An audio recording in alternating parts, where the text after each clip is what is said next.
അള്ളാന്റെ ഹബീബിനോട് അള്ളാഹ് പറയുകയാണ്, അങ്ങ് പരിശുദ്ധമായ ദീനിന്റെ മൂല്യമുള്ള ആദർശങ്ങൾ ജനമധ്യത്തിൽ വിളിച്ചു പറയുമ്പോ, അങ്ങ് പരിശുദ്ധമായ ദീനിന്റെ കാര്യങ്ങൾ പരസ്യമായിട്ട് ചെയ്യുമ്പോൾ ആളുകൾ അങ്ങയെ കളിയാക്കിയ ഇന്നാ കഫൈനാകൽ മുസ്തഹ്സിഈൻ, നബിയെ ആര് കളിയാക്കിയാലും അവരുടെ കാര്യം ഞാൻ നോക്കിക്കൊള്ളാം, അവരുടെ കാര്യം ഞാൻ നോക്കിക്കൊള്ളാം. അള്ളാഹു ഏറ്റെടുത്തിരിക്കുകയാണ്.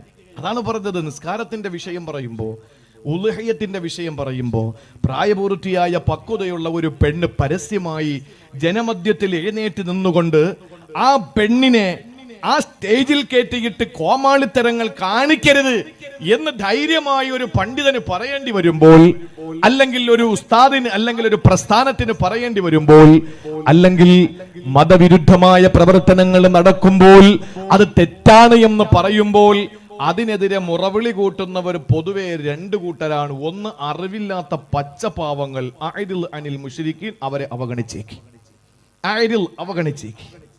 അള്ളാഹുവിന്റെ വാക്കാണ്, അഅ്രിൽ, നിങ്ങൾ അവഗണിച്ചേക്ക്, നബിയെ ഒഴിവാക്കിയേക്ക്, അത് വിട്ടേക്ക്. പിന്നെ രണ്ടാമതൊരു കൂട്ടം ആളുകളുണ്ട്, മുസ്തഹ്സിഈൻ, അവര് അങ്ങയെ കളിയാക്കിക്കൊണ്ട് നടക്കും, അവരുടെ സ്റ്റേജിലും പേജിലും കളിയാക്കും. അങ്ങനെ കളിയാക്കുന്നവരുടെ കാര്യം ഇന്നാ കഫൈനാകൽ മുസ്തഹ്സിഈൻ, ഞാൻ മതി, ഞാൻ കൊടുത്തോളാം. ഫസൗഫ യഅലമൂൻ, അല്ലാഹു ഈ ആയത്തിൽ പറയുന്നു ഫസൗഫ യഅലമൂൻ, അവര് പുറകെ അറിയും നബിയെ. സൗഫ എന്ന് പറഞ്ഞാൽ അപ്പോഴല്ല കൊടുക്കൂല, അല്ല അപ്പോഴും കൊടുക്കൂല. സൗഫ യഅലമൂൻ എന്ന് പറഞ്ഞാൽ പിന്നെ അല്പം കഴിയട്ടെ, എന്തിനാ ധൃതി, ഞാൻ കൊടുത്തോളാം. ഇപ്പൊ ഒരുത്തനും ഒന്നും കിട്ടൂല.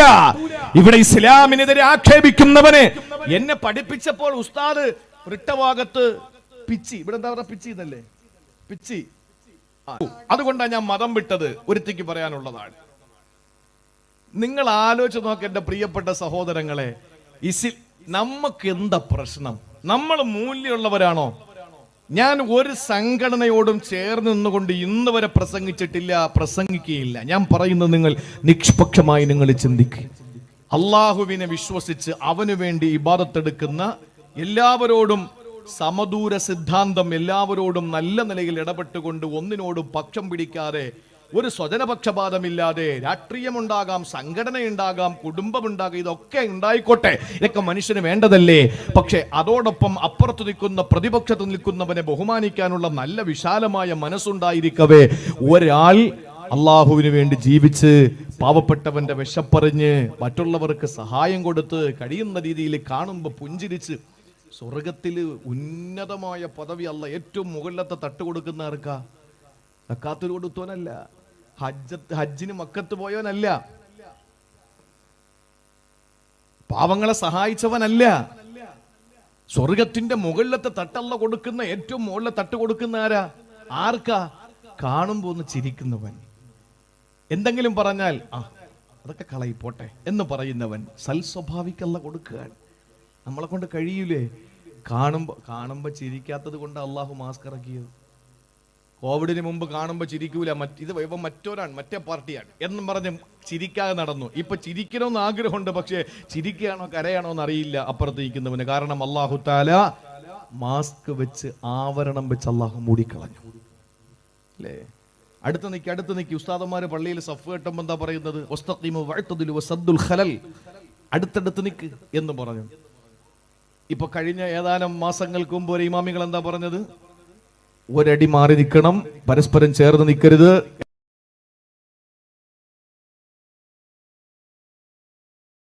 പറഞ്ഞപ്പോ അപ്പുറത്ത് നിൽക്കുന്നവന്റെ പാർട്ടിയുടെ, അവന്റെ സംഘടനയുടെ, കൊടിയുടെ, രാഷ്ട്രീയത്തിന്റെ ഒക്കെ അവസ്ഥകൾ നോക്കിയിട്ട് നമ്മൾ അകലം പാലിച്ചു. അള്ളാഹു പറഞ്ഞു അങ്ങനെ തന്നെ നിന്നു, അല്പം കൂടെ അകന്നോളാന്ന് പറഞ്ഞു. കാണുമ്പോ തൊടാൻ മടിയായിരുന്നു. ഞാനിപ്പോ ബഹുമാനപ്പെട്ട ഹാരിസ് ഉസ്താദിന്റെ കയ്യിലേക്ക് നമ്മൾ രണ്ടുപേരും 10 വിരലുകൾ ചേർത്ത് വെച്ച് 20 വിരലുകൾ ചേർത്ത് ഇങ്ങനെ ആത്മാർത്ഥമായി പിടിച്ചാൽ എന്താ സംഭവിക്കുക? അതിൻ്റെ ഇടയിലൊന്നും വെക്കണമെന്നൊന്നുമില്ല. അത് ബറക്കത്തിന് വേണ്ടി വേണമെങ്കിൽ ഇമാമിന് വെച്ചുകൊടുക്കുക. അതല്ല, 10 വിരലുകൾ തമ്മിൽ 20 വിരലുകൾ ചേർന്നിട്ട് ഇങ്ങനെ പിടിച്ചാൽ സംഭവിക്കുന്നത്, എന്റെയും ഹാരിസ് ബാക്കവി ഉസ്താദിന്റെയും ജീവിതത്തിൽ ചെയ്തു പോയ ചെറിയ ചെറിയ പാപങ്ങൾ വെള്ളത്തുള്ളി വീഴും പോലെ താഴേക്കങ്ങ് വീഴും. സുബ്ഹാനല്ലാഹ്. നമ്മളെന്താ പറഞ്ഞേ? തൊടാതെ മാറി നിന്നു. ഇപ്പോ ഉസ്താദന്മാരൊക്കെ കോട്ടിന്റെ ഈ പോക്കറ്റ് കയ്യും വെച്ചാൽ നടക്കുന്ന, ആർക്കും കൈ കൊടുക്കൂല. കാരണം എന്താണെന്നറിയോ? കോവിഡ് അല്ലേ. ചെറുപ്പക്കാരൊക്കെ പാന്റിന്റെ പോക്കറ്റ് കൈയിടാൻ തുടങ്ങി. ആരോട് കൈ ചോദിച്ചാലും ഇങ്ങനെയാക്കുന്നത്, ആരും കൈ തരില്ല. എന്താണെന്നറിയോ? ഇവൻ എവിടെ പോയിട്ട് വന്നെന്ന് പറയാൻ പറ്റില്ല. അള്ളാഹു അങ്ങനെ ആക്കി. ഇനി എപ്പോഴെങ്കിലും നമ്മള് ഏതെങ്കിലും ഒരു ഘട്ടത്തിൽ അവന്റെ കൈ കയറി പിടിച്ചാൽ ഉടനെ അവൻ എന്ത് ചെയ്യും? ശരീരത്തൊന്നും തൊടില്ല, അവൻ ഇങ്ങനെ തന്നെ വെച്ചേക്കും. നിങ്ങൾ ശ്രദ്ധിച്ചാൽ മതി. അവനെ നിങ്ങൾ മാറി നിന്ന് വാച്ച് ചെയ്യണം. അവൻ നേരെ പോയിട്ട് ഒന്നുകിൽ സാനിറ്റൈസ് ചെയ്യും, അല്ലെങ്കിൽ അവൻ കൈ കഴുകിക്കളയും. ആ അവസ്ഥയിലാക്കിയില്ലേ പടച്ചതമ്പുരാൻ? ആ അവസ്ഥയിലാക്കിയില്ലേ? എന്നിട്ട് നമ്മൾ പഠിച്ചോ? ഏറ്റവും കൂടുതൽ വർഗീയത ഉണ്ടായത് എപ്പോഴാണ്? ഈ കോവിഡിന് ശേഷം. ഏറ്റവും കൂടുതൽ മറ്റുള്ള സംഘടനകളും മറ്റുള്ള പ്രശ്നങ്ങളും ഉണ്ടായത് എപ്പോഴാണ്? ഈ കോവിഡിന് ശേഷം അല്ലേ? നമ്മൾ പഠിച്ചില്ല. ഞാൻ എൻ്റെ പ്രിയപ്പെട്ട സഹോദരങ്ങളോട് പറയുകയാണ്, എൻ്റെ പ്രിയമുള്ള സഹോദരി സഹോദരന്മാരെ, അള്ളാഹുവിന്റെ പരിശുദ്ധമായ ദീൻ ഉറക്കെ പറയുന്നതിന്, ദീനിന്റെ കാര്യങ്ങൾ ഉറക്കെ ചെയ്യുന്നതിന് ആരുടെയും മുഖം നോക്കണ്ട, ആരുടെയും ഗുഡ് സർട്ടിഫിക്കറ്റ് നമുക്ക് വേണ്ട, ആരുടെയും അഭിനന്ദന പ്രവാഹങ്ങൾ നമുക്ക് വേണ്ട, ആരും നമ്മളെ ചേർത്ത് നിർത്തണ്ട, ആരും നമ്മളെ നല്ലവരാണെന്ന് പറയണ്ട. ആത്മാർത്ഥമായി നമ്മൾ മുസ്ലിമായി സൽസ്വഭാവിയായി ജീവിച്ചാൽ നമ്മളുടെ മുകളിൽ പരുന്ത് പറക്കുവോ? ഉലൈകഹും ഖൈറുൽ ബരിയ. അല്ലാഹു പറഞ്ഞത് നിങ്ങളാണ് ഭൂമിയിൽ ഏറ്റവും ശ്രേഷ്ഠതയുള്ളവർ, ഏറ്റവും അംതുമുൽ അഅലവു, നിങ്ങളാണ് ഉന്നതർ. നിങ്ങളുടെ മുകളിൽ ലോകത്ത് വേറെ ആരുമില്ല. നമ്മുടെ ക്വാളിറ്റി അതാണ്. അള്ളാഹു നല്ല ക്വാളിറ്റിയുള്ള മുസ്ലിമീങ്ങളാക്കി മുഅ്മിനീങ്ങളാക്കി നമ്മളെ മാറ്റട്ടെ. അതുകൊണ്ട് സഹോദരങ്ങളെ, അള്ളാഹുവിന്റെ ദീൻ പറയുമ്പോൾ രണ്ട് കൂട്ടം ആളുകൾ ഉണ്ടാകുമെന്ന് വിശുദ്ധ ഖുർആൻ പറഞ്ഞതാണ്. നമ്മൾ അവരെന്ത് ചെയ്യുക? അവഗണിക്കുക. പക്ഷേ ചിന്തിക്ക്, വിശുദ്ധ ഖുർആനിന്റെ തർത്തീബ് നോക്ക്, ആയത്തിന്റെ ക്രമീകരണം നോക്ക്. എങ്കിലും ഉസ്താദെ, എത്ര അവഗണിച്ചാലും, ചില ചെറുപ്പക്കാർ പറയുന്നതാണ്, ഞാനും അക്കൂട്ടത്തിലുള്ള ഒരാളാണ്, ചിരിയൊക്കെ എന്താണ് ഈ എരിവും പുളിയൊക്കെ പറയണമെന്ന് ആഗ്രഹിക്കുന്ന ഒരാളാണ്, അങ്ങനെ ഒരാളാ ഞാൻ തുറന്നു പറയുന്നുണ്ട്. എന്റെ പ്രിയപ്പെട്ട സഹോദരങ്ങളെ, നമ്മളെ എത്രയൊക്കെ അവഗണിച്ചാലും, കളിയാക്കുന്നവർക്ക് അള്ള കൊടുത്തോളൂ എന്നൊക്കെ പറഞ്ഞാലും, യവനൊക്കെ എതിരെ ഒരു വാക്ക് മിണ്ടാതിരിക്കാൻ പറ്റുന്നില്ല. ചില ആളുകൾക്കുള്ള പരിഭവമാണത്. ഹൃദയത്തിൽ വല്ലാത്തൊരു വിഷമം ഉസ്താദ് ഇതൊക്കെ കേൾക്കുമ്പോ. എങ്ങനെ പ്രതികരിക്കാതിരിക്കുക? ഇത് അള്ള പറഞ്ഞില്ലേ? അള്ള എന്താ പറഞ്ഞത്? ഓ പ്രവാചകരെ, വലഖദ് നഅലമു അന്നക യളീഖു സദുറക ബിമാ യഖൂലൂൻ വലഖദ് നഅലമു അന്നക യളീഖു സദുറുക ബിമാ യഖൂലൂൻ. അവർ അല്ലാഹുവിനെ ആക്ഷേപിക്കുമ്പോ, പുണ്യ പ്രവാചകനെ ആക്ഷേപിക്കുമ്പോ ഇന്ന് വന്ന് എന്താ ചെയ്യുന്നതെന്നറിയോ സഹോദരങ്ങളെ? ഉമ്മഹാത്തുൽ മുഅ്മിനീങ്ങളെ പോലും ആക്ഷേപിക്കുകയാ. ഒരു പെണ്ണെന്ന് പോലും പറയാൻ മടിക്കുന്ന, ഒരു പെണ്ണാണോ എന്ന് പോലും ചിന്തിച്ചു പോകുന്ന, ഈ ലോകത്തെ ഏറ്റവും വൃത്തികെട്ട ഒരു ജന്മമായ ഒരു മുസ്ലിം പെണ്ണിന്റെ പേരുള്ള, ഞാൻ പേര് പറയുന്നില്ല, അത് പേടിച്ചിട്ടല്ല, ആ പേര് പറഞ്ഞിട്ട് എന്റെ വായ അശുദ്ധമാക്കണ്ട. ആ പേര് പറഞ്ഞിട്ട് സയ്യിദ് അഹ്മദ് റിഖാബ് ഖദ്ദസല്ലാഹു സിർറഹുൽ അസീസ് മഹാനവറുകളുടെ ഈ മജ്ലിസ് മോശമാക്കണ്ട എന്ന് വിചാരിച്ചുകൊണ്ട് അവളുടെ പേര് ഞാൻ പറയാത്തതാണ്. കേരളത്തിന്റെ അങ്ങോളം ഇങ്ങോളം നടക്കുന്ന എല്ലാ പ്രശ്നങ്ങളുടെയും ബേസ് എന്ന് പറയുന്നത്, അതിന്റെ ബേസ് എന്ന് പറയുന്നത്, അതിന്റെ ഏറ്റവും ആ കേന്ദ്രം എന്ന് പറയുന്നത് ഒരു പെണ്ണ. അവളാണ് ഉമ്മഹാത്തുൽ മുഅ്മിനീങ്ങളെ ആക്ഷേപിച്ചു നടക്കുന്നത്. അവളാണ് ഇടയ്ക്ക് ജുമാ തുടങ്ങിയത്. അവളാണ് മദ്രസയിൽ അധ്യാപികയായി സേവനമനുഷ്ഠിച്ചിരുന്ന പെണ്ണ്. അത് പെണ്ണെന്ന പേരിനോട് പോലും കടപ്പെടാൻ യോഗ്യതയില്ലാത്ത ഒരു നശിച്ച ജന്മമുണ്ടല്ലോ. ആ പെണ്ണാരയാ പറഞ്ഞത്? എന്റെയും നിങ്ങളുടെയും പുണ്യ ഹബീബിന്റെ പ്രിയപ്പെട്ട ഭാര്യമാര് നമ്മുടെ ഉമ്മഹാത്തുൽ മുഅ്മിനീനാണെന്ന് അല്ലാഹുവിന്റെ ഖുർആൻ പരിചയപ്പെടുത്തിയ, നമ്മുടെ ഉമ്മമാരാണെന്ന് പരിചയപ്പെടുത്തിയ, അല്ലാഹുവിന്റെ ഹബീബിന്റെ ശരീരത്തിന്റെ ചൂടേറ്റ് വാങ്ങിയ അവിടുത്തെ പ്രിയപ്പെട്ട ഭാര്യമാരെ പറ്റി പോലും വളരെ മോശമായ പദപ്രയോഗങ്ങൾ കൊണ്ട് അള്ളാഹുവിന്റെ ദീനിനെ ആക്ഷേപിച്ചു കൊണ്ടിരിക്കുന്ന വൃത്തികെട്ട ഭദ്രകാളി ജന്മമുണ്ടല്ലോ. എന്റെ പ്രിയപ്പെട്ടവരെ, ഇങ്ങനെയുള്ള പെണ്ണുങ്ങളെ സംബന്ധിച്ച് അള്ളാഹുവിന്റെ വിശുദ്ധ ദീനിനെതിരെ സംസാരിക്കുമ്പോൾ നമ്മുടെ ഹൃദയത്തിന്റെ ഉള്ളറകളിൽ നിന്നുകൊണ്ട് അതിനെതിരെ പ്രതികരിക്കാനുള്ള ഏതെങ്കിലുമൊക്കെ ഘട്ടങ്ങൾ കിട്ടുമ്പോൾ പ്രതികരിക്കാൻ നമ്മുടെ മനസ്സിൽ വെമ്പൽ കൊള്ളാറുണ്ട്. കാരണം നമ്മുടെ സ്വത്തബോധത്തെ കടമാക്രമിക്കുമ്പോൾ അതിനെതിരെ ഒരക്ഷരം പറയാതിരിക്കാൻ നമുക്ക് കഴിയില്ലല്ലോ. നമ്മുടെ ഹൃദയം വേദനിക്കാറുണ്ട്, നമ്മുടെ ഹൃദയം നോവാറുണ്ട്. അതിന് വല്ലാത്ത നീറ്റലാണ്, വല്ലാത്ത വേദനയാണ്.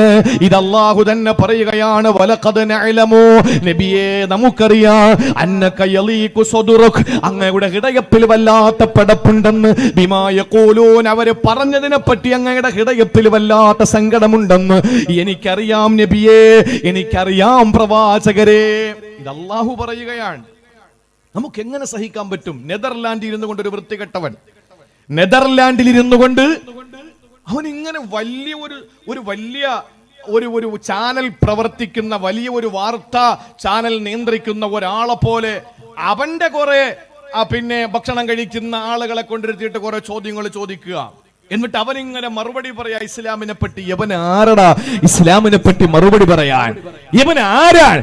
ഇങ്ങനെ പറഞ്ഞിട്ട് അവനെതിരെ എന്തെങ്കിലും കേസെടുക്കുന്നുണ്ടോ? ഒന്ന് ചിന്തിച്ചു നോക്കിയേ. ഏതോ ഒരു ഒളിത്താവളത്തിൽ പോയിരുന്ന് 35,000 45,000 മൊബൈൽ എടുത്തു വെച്ചിട്ട് ലൈവ് ഇട്ടുകൊണ്ട് ഉമ്മഹാത്തുൽ മോമിനിയങ്ങൾ ആക്ഷേപിക്കുമ്പോൾ, നബിതങ്ങൾക്കെതിരെ സംസാരിക്കുമ്പോൾ, ഖുർആനിനെ ആക്ഷേപിക്കുമ്പോൾ, വിശുദ്ധ ദീനിനെതിരെ സംസാരിക്കുമ്പോൾ, ഒരു കാര്യം നിങ്ങൾ മനസ്സിലാക്കി, ഇവിടത്തെ നല്ല ഹിന്ദുക്കളായ സഹോദരങ്ങൾ അത് വിശ്വസിക്കൂല. ഇവിടത്തെ ക്രിസ്ത്യാനികളായ നല്ല സഹോദരങ്ങൾ വിശ്വസിക്കൂല. ഇവിടത്തെ ഒരു മതവിശ്വാസികളും അത് ഉൾക്കൊള്ളൂല. മതമില്ലാത്ത, കൺവെർട്ട് ചെയ്യപ്പെട്ട, മതത്തിൽ നിന്ന് കൺവെർട്ട് ചെയ്യപ്പെട്ട് ഒരു പ്രത്യേക മതവിഭാഗമായി, അങ്ങനെയാ ഒരു പ്രത്യേക മതവിഭാഗമായി രാജ്യത്തിന് തന്നെ തകർക്കാൻ വേണ്ടി നടക്കുന്ന ഒരു വിഭാഗം ആളുകളല്ലാതെ ഇതൊന്നും വിശ്വസിക്കുമെന്ന് കരുതണ്ട. അവനെതിരെ ഒരു വാക്ക് നമ്മൾ പറയാതിരിക്കുമ്പോൾ എങ്ങനെ നമുക്ക് ഉറക്കം വരിക? എനിക്കുറക്കം വരില്ല. അള്ളാഹുവിനെ പറ്റി പറയുന്ന അത് ഉദ്ധരിക്കാൻ, ഹിക്കായത്ത് ചെയ്യാൻ പോലും നമ്മുടെ നാവ് അശക്തമാണ്. എന്റെ പ്രിയപ്പെട്ട ഉപ്പമാർക്കറിയില്ല. അവർക്ക് ഈ വാട്സപ്പും റേഷൻ കാർഡും ഫേസ്ബുക്കും ഒന്നും ഇല്ലല്ലോ. അവർക്ക് ഇതൊന്നും അറിയുന്നില്ല. അവരൊന്നും അറിയുന്നില്ല. അള്ളാഹുവിനെ പറ്റി പറയുന്നത് കഞ്ചാവടിക്കുന്നവനെന്ന് അള്ളാഹിനെ പറ്റി പറയുന്നത്. നിങ്ങളൊന്ന് ആലോചിച്ച് നോക്കിയേ. ഇവരെ കുറ്റിക്കൊരണം പൊട്ടിക്കാൻ തോന്നൂല അടുത്ത് വന്നാൽ. ഇവൻ അടുത്ത് വരുവോ? ഒളിത്താവളത്തിൽ ഇരുന്നുകൊണ്ട് ഇങ്ങനെ കൊണ്ട് 35,000 രൂപയുടെ മൊബൈൽ. ഇവനൊക്കെ ആരോഗ്യമുണ്ട്, പണിയെടുത്ത് മക്കളെ തീറ്റിപ്പൊറ്റിക്കൂടെ? അല്ലാതെ ഇസ്ലാമിനെതിരെ. കാരണം ഇസ്ലാമിനെതിരെ ഇന്നിപ്പോ യൂട്യൂബ് എടുത്തു നോക്കിയാൽ ഏറ്റവും കൂടുതൽ സെർച്ചിങ് നടന്നിരിക്കുന്ന അസ്ഗർ അലിയാണ്. ഇതാണ് കഅബാലത്തിൽ കയറി ഒരുത്ത മൂത്രമൊഴിച്ച്, കഅബ ഷരീഫിൽ കയറി ഒരുത്ത മൂത്രമൊഴിച്ച്, ആളുകൾ വടിയും തടിയുമായിട്ട് ചെന്നോൻ പറഞ്ഞ് അടിക്കല്ലേ, ഞാൻ മൂത്രമൊഴിച്ച് എന്തിനാന്ന് ചോദിച്ചിട്ട് നിങ്ങൾ അടിക്ക്. എന്തിനാണ് അത് മൂത്രമൊഴിച്ചത്? ലോകത്ത് അറിയപ്പെടണമെങ്കിൽ ഒന്നെങ്കിലും നന്മ ചെയ്യണം. അതെല്ലാം എന്നെ കൊണ്ട് പറ്റൂല നന്മ ചെയ്യാൻ. പിന്നെ ആകെ ഉള്ള ഏറ്റവും വലിയ കറാമ്പറപ്പ് ചെയ്യണത് ഞാൻ ചെയ്തത്ര തന്നെ. ലോകത്തറിയപ്പെടാനല്ലേ ആളുകളൊക്കെ ഇങ്ങനെ കിടന്ന് മത്സരിക്കുന്നത്. നമുക്ക് എന്ത് നേട്ടം, നമുക്ക് എന്ത് കോട്ടം? പൂച്ചയെ പോലെയാ. 100 നില കെട്ടിടത്തിന്റെ മുകളിൽ നിന്ന്, UAE ബുർജ് ഖലീഫയുടെ മുകളിൽ നിന്ന്, അല്ലെങ്കിൽ ക്ലോക്ക് ടവറിൽ നിന്ന്, അല്ലെങ്കിൽ ഏതെങ്കിലുമൊക്കെ വലിയ ഏറ്റവും വലിയ മുകൾ ഭാഗത്ത് നിന്ന് താഴേക്കെടുത്തെറിഞ്ഞാൽ പോലും പൂച്ച വീഴുന്നത് 4 കാലില. തല കീപ്പോട്ടാക്കി എറിഞ്ഞു നോക്കിയാൽ 4 കാലിലെ പൂച്ച വീഴൂ. നമ്മൾ അങ്ങനെയാണ് മുസ്ലിമീങ്ങൾ. നമുക്ക് പ്രളയം വന്നാലും ഒന്നുമില്ല, കൊടുങ്കാറ്റ് വന്നാലും ഒന്നുമില്ല, നിപ്പ വന്നാലും ഒന്നുമില്ല, വൈറസ് വന്നാലും ഒന്നുമില്ല, വൈറലായാലും ഒന്നുമില്ല, വയറ്റിലായാലും ഒന്നുമില്ല. നമുക്ക് എന്ത് വന്നാലും ഒരു പ്രശ്നവും ഇല്ല. കാരണം എന്താ? സന്തോഷം വന്ന അൽഹംദുലില്ലാ, ദുഃഖം വന്ന അൽഹംദുലില്ലാ. ഇതാണ് മുസ്ലിം. ഇനി അങ്ങ് കോവിഡ് ഒന്ന് മരിച്ചുപോയി, എന്ത് ചെയ്യാനാ? അൽഹംദുലില്ലാ, ഷഹീദിന്റെ കൂലി. കോവിഡ് വന്നിട്ട് മരിച്ചില്ല, നിന്റെ പാപം മൊത്തം പുറത്ത്. കോവിഡ് വന്നില്ല, അൽഹംദുലില്ലാ, ആരോഗ്യം കിട്ടിയല്ലോ, അന്തേരം നിസ്കരിക്കാൻ പറ്റിയല്ലോ. എന്താ നമ്മുടെ കുഴപ്പം? പറയും. നമുക്ക് എന്താ പ്രശ്നമുള്ളത്? കടം വന്ന എന്താ? മാനസികമായി നമ്മൾ അനുഭവിച്ച വിഷമങ്ങൾക്ക് അല്ലാഹുവിന്റെ പാവം പുറത്ത്. നമുക്ക് കടം വന്നില്ല, അൽഹംദുലില്ലാ, മക്കൾക്ക് ആവശ്യമുള്ളത് വാങ്ങിച്ചു കൊടുത്ത്. നമുക്ക് എന്ത് പ്രശ്നം? ഒന്നുമില്ല. അതാണ് പറഞ്ഞത്, ഇൻ അസാബതുഹു ഖൈറുൻ ഇൻ അസാബതുഹു ശർറുൻ. അവന് ഖൈർ വന്നാലും അവന് ശർറ് വന്നാലും, സന്തോഷം വന്നാൽ അവൻ നന്ദി രേഖപ്പെടുത്തും, ദുഃഖം വന്നാൽ, പരീക്ഷണം വന്നാൽ അവൻ ക്ഷമിക്കും. ഇതാണ് വിശ്വാസി. അതുകൊണ്ട് സഹോദരങ്ങളെ, ഞാൻ പറയുകയാണ്, ജീവിതത്തിൽ അല്ലാഹു തആല നമുക്ക് തന്ന ഏറ്റവും വലിയ സൗഭാഗ്യമാണ് ഇസ്ലാമെങ്കിൽ അതിൻ്റെ കർമ്മങ്ങൾ കൃത്യമായി നമ്മൾ ചെയ്യണം. തൊപ്പി വെക്ക്. ചില ആളുകൾ പറയും തൊപ്പി വെച്ചുകൊണ്ട് അവിടെ കയറരുത്, ചിലപ്പോൾ നിങ്ങൾക്ക് അതിൽ ഒപ്പിട്ട് കിട്ടൂല. വേണ്ടടോ, ആ ഒപ്പെനിക്ക് വേണ്ട, ആ സൈൻ എനിക്ക് വേണ്ട. അതുവഴി എനിക്ക് എന്താണോ നഷ്ടപ്പെടുന്നത്, ഈ ലോകം മുഴുവനും നഷ്ടപ്പെട്ടാലും, ആകാശം നഷ്ടപ്പെട്ടാലും, ഭൂമി നഷ്ടപ്പെട്ടാലും, ഒരു തുള്ളി വെള്ളം എനിക്ക് കുടിക്കാൻ കിട്ടാതെ ഞാൻ വിശന്നും ദാഹിച്ചും മരിക്കേണ്ടി വന്നാലും എനിക്ക് പ്രശ്നമല്ല. എന്റെ ഹബീബ് എനിക്ക് പഠിപ്പിച്ചു തന്ന തൊപ്പി ഞാൻ എടുത്തിട്ട് എനിക്കൊന്നും നേടണ്ട. പറയാൻ എത്ര മുസ്ലിമീങ്ങൾക്ക് കഴിയും? നിങ്ങളുടെ പേരൊന്ന് മാറ്റിവെച്ചിട്ട് വേണം പറയാൻ, അല്ലെങ്കിൽ ദാടി ഒന്ന് ക്ലീൻ ഷേവ് ചെയ്തിട്ട് പോ. എന്തിനാണ്? അതാണ് അള്ളാഹു റസൂല് പറഞ്ഞത്, എന്റെ സുന്നത്തിനെ നിസാരമാക്കി കൂടുന്ന ഒരു കാലത്ത് എന്റെ സുന്നത്തിനെ ആരാണോ മുറുകെ പിടിക്കുന്നത് അവന് 100 രക്തസാക്ഷികളുടെ കൂലി എന്ന് നബി മുഹമ്മദ് മുസ്തഫ. 100 രക്തസാക്ഷികളുടെ കൂലി. എന്തേ? നിങ്ങൾ ഒരു നിമിഷം ഒന്ന് ചിന്തിച്ചേ. ഒന്ന് ചിന്തിക്ക്. ഹദീസാണ്. അന്ന് സഹാബത്തിന് ശൈത്താനെ പിടിപെടാൻ പറ്റൂല. ശൈത്താന് സഹാബാക്കളെ മുമ്പിൽ ഒന്നും ചെയ്യാൻ പറ്റൂല. കാരണം എന്താ? فإنا فقيها واحدا متبرعا أشد على الشيطان من 1000 عابد فإنا فقيها واحدا متبرعا أشد على الشيطان من 1000 عابد. ഒരു നല്ല വറഉള്ള ഒരു പണ്ഡിതൻ 1000 ആബിദിനേക്കാൾ ശൈത്താന്റെ മുന്നിൽ ശക്തനാണ്. 1000 ആബിദീങ്ങൾ, ഭയങ്കര ഇബാദത്തുള്ള 1000 ആബിദീങ്ങൾ നിൽക്കുന്ന ഒരു സൂക്ഷ്മതയുള്ള പണ്ഡിതന് നിൽക്കുന്നു. ശൈത്താൻ ആരടുത്ത് വരും? പണ്ഡിതന്റെ അടുത്ത് വരൂല, ഒറ്റ ഒരാളെ ഉള്ളൂ. എന്നാലും പേടിയാണ് അവന്. അവൻ 1000 ആബിദീങ്ങളുടെ അടുത്ത് പോയിട്ട് അവരെ പിഴപ്പിക്കും. ഒരു ആലിമിന്റെ അടുത്ത് വരൂല. അപ്പൊ ആലിമീങ്ങളെ കിടക്കി പിഴയ്ക്കുന്നതും അവർ ആലിമീങ്ങളല്ല, ഈ വേഷം കെട്ടി പറ്റിക്കുന്നതാണ്. അള്ളാഹു മനസ്സിലാക്കാനുള്ള തൗഫീക്ക് തരട്ടെ എന്റെ പ്രിയപ്പെട്ട സഹോദരങ്ങളെ. അതുകൊണ്ട് സഹാബാക്കൾക്ക് ശൈത്താനെ പേടിക്കണ്ട. പിന്നെ അവര് ഭയന്നത് ആരെയാണ്? അവരുടെ ഹൃദയത്തിൽ ലോകമാന്യതയുമില്ല, ആരും അറിയാതെ അവർ ഇബാദത്തൊക്കെ ചെയ്യുക. പിന്നെ അവർക്ക് ശത്രു എന്ന് പറയാൻ മക്കയിൽ വെച്ച് കുറെ ശത്രുക്കൾ ഉണ്ടായിരുന്നു. മദീന ചെന്നപ്പോൾ അവിടെയും താമസിക്കാൻ കഴിയാതെ കുറെ ശത്രുക്കൾ ഉണ്ടായിരുന്നു. പോകേണ്ടി വന്ന ഒന്നൊക്കെ ഉള്ളൂ അവരുടെ ശത്രു. അപ്പൊ അതുകൊണ്ട് അവർക്കൊരു സുന്നത്ത് ചെയ്യണമെങ്കിൽ ഒരു ശത്രുവിനെ പേടിച്ചാൽ മതി. അതുകൊണ്ട് പേരിന്. പക്ഷെ നമ്മൾ ഇന്നൊരു സുന്നത്തെടുക്കണമെങ്കിൽ 100 ശത്രുക്കളുടെ മുമ്പിൽ നിന്നുകൊണ്ടേ ഒരു സുന്നത്തെടുക്കാൻ നമുക്ക് പറ്റൂ. അതുകൊണ്ടാണ് ഈ കാലഘട്ടത്തിൽ ഒരു സുന്നത്ത് മുറുകെ പിടിക്കുന്നവൻ എത്ര ഷഹീദിന്റെ കൂലി? 100 ഷഹീദിന്റെ കൂലി. അഥവാ 100 പേരുടെ ക്രൂരമായ വേട്ടയാടലുകളുടെ നടുവിൽ മാത്രമേ നമുക്കൊരു സുന്നത്തെടുക്കാൻ പറ്റൂ. വേണ്ടേ ഷഹീദിന്റെ കൂലി? മുസ്ലിമായിട്ട് ജീവിക്ക്, മുസ്ലിമായിട്ട് തന്നെ മരിക്ക്, അതിൽ അന്തസ്സുണ്ട്. അള്ളാഹു തൗഫീക്ക് നൽകി അനുഗ്രഹിക്കുമാറാവട്ടെ. അതുകൊണ്ട് അങ്ങയുടെ ഹൃദയത്തിലെ വേദന വന്ന, അങ്ങയുടെ മനസ്സെങ്ങാനം വേദനിച്ചു പോയാ, ഓ മുസ്ലിമേ, നിങ്ങളുടെ മനസ്സ് വേദനിക്കുമ്പോ, നിങ്ങളുടെ മനസ്സ് സങ്കടപ്പെടുമ്പോ, നിങ്ങളുടെ മനസ്സിനകത്ത് നീറ്റൽ അനുഭവപ്പെടുമ്പോ അള്ളാഹു പറയുകയാണ് 3 കാര്യങ്ങൾ നിങ്ങൾ ചെയ്താ മതി. ആയത്തിന്റെ അവസാന ഭാഗമാണ് ഞാൻ പറയുന്നത്. മനസ്സ് വേദനിക്കുന്നവർക്ക് അള്ളാഹു തആല ചെയ്യാൻ പറഞ്ഞ മരുന്ന് 3 കാര്യങ്ങളാ. അത് പറയുമ്പോൾ 1 മണിക്കൂറാവും നമുക്ക് പിരിയാ. സഹോദരങ്ങളെ, 3 കാര്യങ്ങൾ ചെയ്താ മതി. നെതർലാൻഡിൽ ഇരിക്കുന്നവന് പറഞ്ഞാലും, ഇവിടെ കിടക്കുന്നവന് പറഞ്ഞാലും, പറമ്പി പീടികയിലുള്ളവന് പറഞ്ഞാലും, എവിടെയൊക്കെ ഉള്ളവന് എന്തൊക്കെ കുറച്ചാലും, അള്ളാന്റെ പരിശുദ്ധമായ ദീനുണ്ടല്ലോ. ഈ പരിശുദ്ധമായ ദീന സധൈര്യം സുഭദ്രമായി സുസജ്ജമായി സുശക്തമായി പറയുമ്പോ നമ്മുടെ മനസ്സിനകത്ത് എന്തെങ്കിലും വേദന വരുന്നെങ്കിൽ 3 കാര്യങ്ങൾ നിങ്ങൾക്ക് പരിഹാരമാ.